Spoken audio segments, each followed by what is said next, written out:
Welcome back to Mr. Smoot's Story Time. Today I want to tell you the story of the Frog Prince. I found this book on www.freekidsbooks.org. This is the story of the Frog Prince. Once upon a time, a mighty king lived in a palace in the shadow of a dark, mysterious forest. He had only one child, a beautiful little girl with long, flowing hair, and her favorite plaything was a bright golden ball that looked just like the sun in the sky. Day after day, she would run and skip under the shadow of the huge forest trees, tossing and bouncing her ball to amuse herself. She liked to pretend that her ball was indeed the sun, and that the whole wide world was hers to play with. One day, however, as she spun the ball in her little hands, it slipped from her fingers, rolled over the leafy ground, and fell, splash, into a deep well.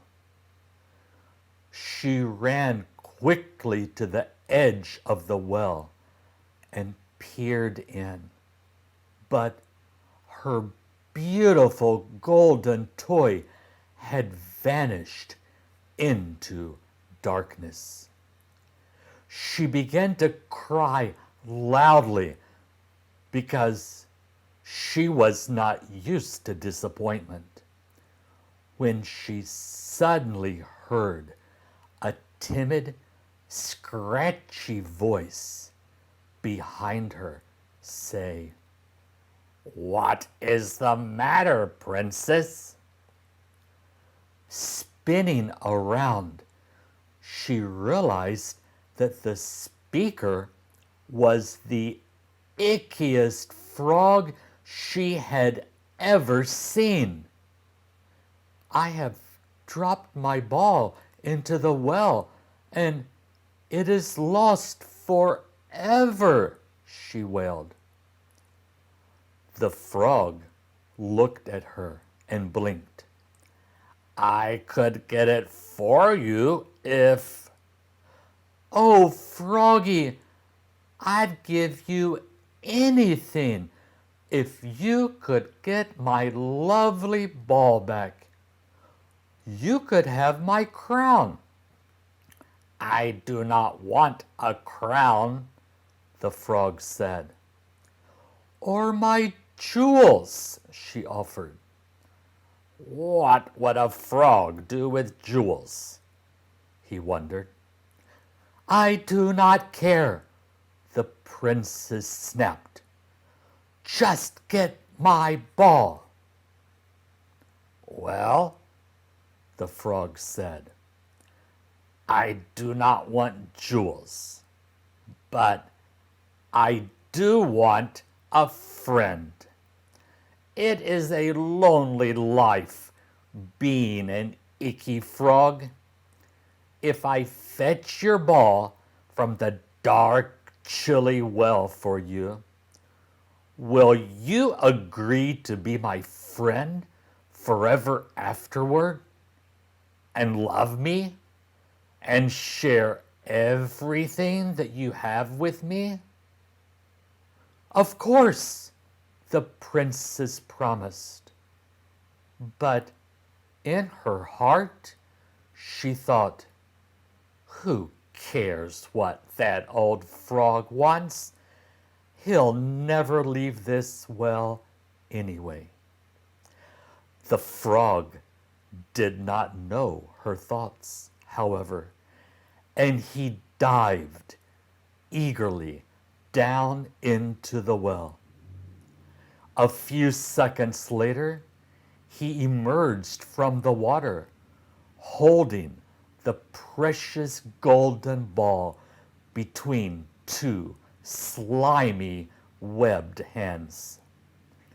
"It was very cold down there," the frog remarked, but the princess was not listening. "Hooray!" she cried, and seizing the ball, she immediately ran back to the palace. The frog croaked after her, "Wait! I cannot run as fast as you."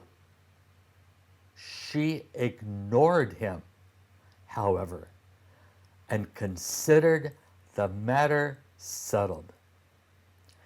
That night, however, while the court feasted, a loud knock sounded on the door. The princess loved visitors, so she ran to open the door. But who should stand on the palace stairs but the icky, warty frog? She slammed the door in his face and ran back to her delicious dinner on her golden plate. Behind the heavy wood door, though, she could hear him croaking, "Oh, careful, careful, princess fair. Promises are more than air." "Who was that at the door, my daughter?" asked the king. "Nobody, just an old frog," she said. And she told him how the frog had retrieved her ball from the well on the condition that she would be its friend and share everything she had with it forever afterward. She thought her father would be pleased with how she had escaped the frog's demands. But to her surprise, he frowned. The princess was shocked and wanted to refuse, but she could see from her father's stern looks that she had to obey. Unwillingly, she got up and opened the door. The frog was still sitting patiently on the steps of the palace. When he saw the princess, he smiled happily. A smiling frog is quite a sight to behold, and bounced up and down with frog glee. Unwillingly, the princess allowed the frog into the magnificent palace. He bounced up and down, as frogs will when they are very happy, but she only glared at him dreadfully.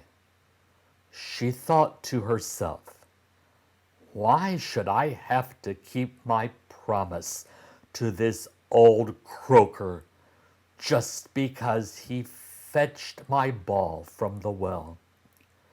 Her father insisted, however, that she should be his friend, just as she said she would. The frog hopped after her into the great dining hall. Boing, boing, and immediately jumped onto the table. "So, Princess," he said, "we shall be the best of friends now." With a contented croak, he began to eat from her shining gold plate and sparkling silver bowl. Frogs do not eat very neatly, I'm afraid, and the princess, noticing how he smeared the food all over his face, turned away in disgust. She refused to look at the frog or speak to him, but she still felt sick just thinking of such an ugly creature eating with her. "What a lovely golden plate," the frog remarked. "It reminds me of your ball. You have such beautiful possessions, Princess. It must be nice to be a princess and have everything you want." "If I had everything I wanted," the princess retorted, "you would not be eating with me." The frog ignored her rudeness. "May I have a drink from your cup?" he asked politely. The princess was about to refuse, but her father caught her eye, and so she nodded. The frog drank thirstily. Perhaps it was because of that long hop from the well to the palace doors. "Would you like to drink now, Princess?" he asked, nudging the cup back in her direction. "You must be joking," she snapped. "Princesses do not drink after yucky frogs." The frog sighed and continued eating, but soon he began to look sleepy. "I'm tired, Princess," he said. "Will you take me up to bed?" "I could never have such a slimy frog in my bed," the princess burst out. Her father was about to scold her, but the frog beat him to it. "Oh, careful, careful, Princess fair. Promises are more than air." What could the princess do? She had promised. So she ran up the stairs to her bedroom, and all the way up she could hear the frog hopping behind her, boing, boing, and leaving little muddy footprints, splish, splash, on the castle floor. She opened the door to her bedroom. The beautiful princess and the ugly frog stood in the doorway, looking at the princess's lovely room, hung with silk curtains, beautiful paintings, and jeweled lamps. A thick, soft goose feather quilt lay across her cozy bed, and a full plump pillow waited to support the princess's pretty head. The princess left the frog at the door and climbed into her beautiful bed. She wished the frog would go away, but he sat on the floor looking up at her. "I want to sleep on your pillow," the frog said decidedly. The princess shook her head. "No, please, you can sleep anywhere you want, but just not on my bed, please. You are just too disgusting, and you will leave slime on the pillow." "I want the pillow," the frog insisted.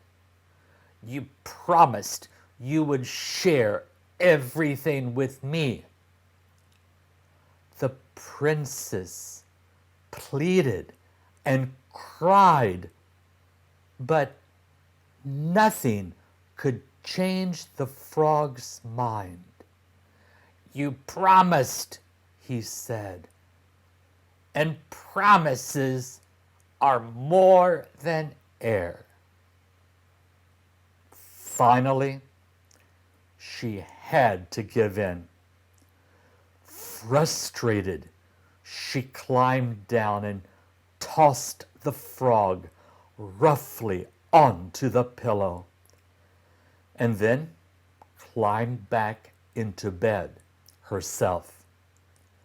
She tried to keep as far away from her new friend as possible. "I wish you'd just go away," she hissed into the darkness. The frog was silent for a long minute, and then he whispered, "Princess, there's one more thing." The princess groaned. "Could I have a good night kiss? I have been a very lonely frog, and you did promise you would love me." The princess was so exhausted that she did not even bother to argue. In the dark, she rolled over and planted one kiss on the top of the frog's cold, wet head. "Now, please go to sleep," she begged. "Good night," croaked the frog. The next morning, the princess woke to the frog still snoring on the pillow. The princess watched him sleeping for some time. She began to feel impatient for him to wake up, for she found that, gross as he was, she preferred arguing with the frog to playing by herself. It was so quiet without him croaking away. Finally, she poked him hard. "Get up, you lazy toad," she said. The frog did not stir, so with the palm of her hand, she gave him a rough shove that sent him sliding off the pillow and onto the cold stone floor of her bedroom. The moment His little webbed feet touched the ground.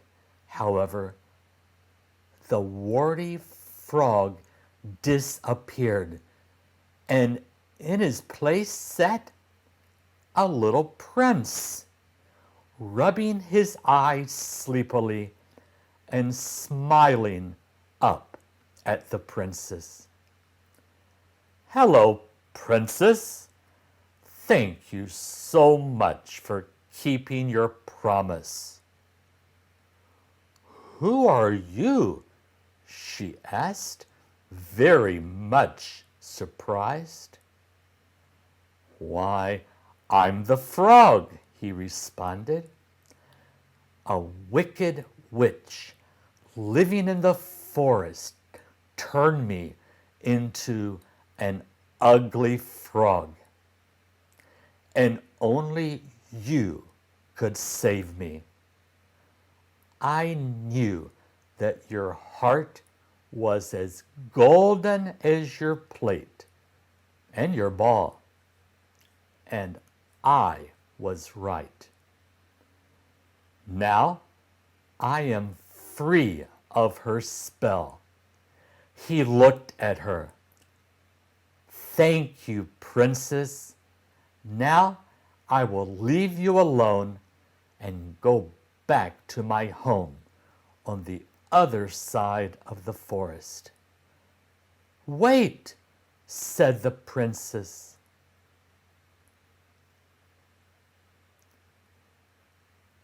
"I thought we were supposed to be friends forever after. And promises are more than air, you know." The prince laughed. "So they are. Shall we go play with your ball?" And together they ran down the stairs and out into the bright golden sunshine. They were friends forever afterward. And when they were quite grown up, they invited the entire kingdom to their wedding, not to mention a number of frogs that the prince had met during his long enchantment. They lived happily ever after, of course, and the princess was always glad that she had kept her promise. And that was the story of the Frog Prince. These are some poems that I found in the book A Child's Garden of Verses. It was written by Robert Louis Stevenson. Bed in summer. In winter, I get up at night and dress by yellow candlelight. In summer, quite the other way. I have to go to bed by day. I have to go to bed and see the birds still hopping on the tree, or hear the grown-ups people's feet still going past me in the street. And does it not seem hard to you when all the sky is clear and blue? And I should like so much to play, to have to go to bed by day. Pirate story. 3 of us afloat in the meadow by the swing. 3 of us aboard in the basket on the lee. Winds are in the air. They are blowing in the spring, and waves are on the meadow like the waves there are at sea. Where shall we adventure today that we're afloat, wary of the weather and steering by a star? Shall it be to Africa, a steering of the boat, to Providence or Babylon, or off to Malabar?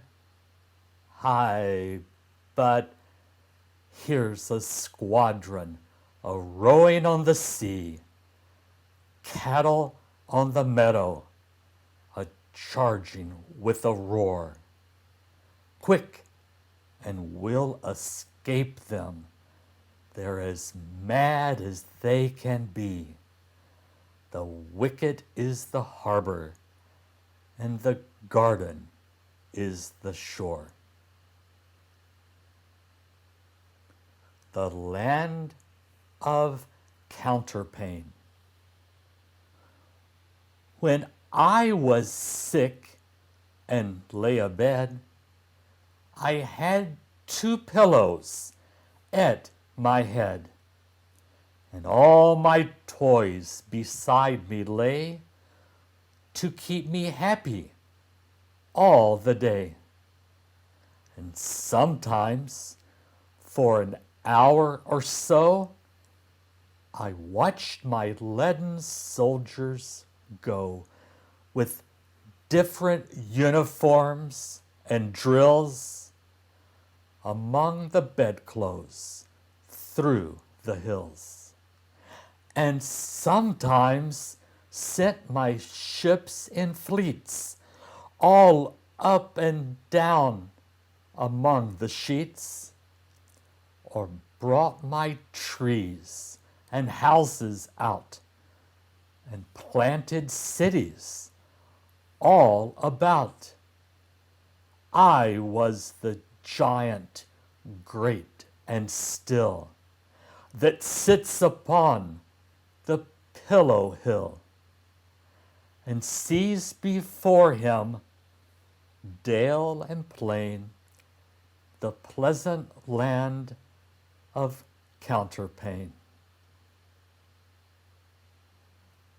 A good play.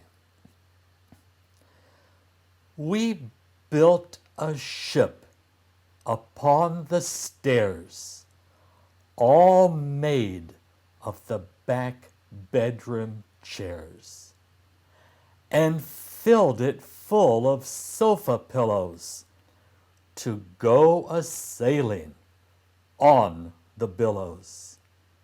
We took a saw and several nails and water in the nursery pails.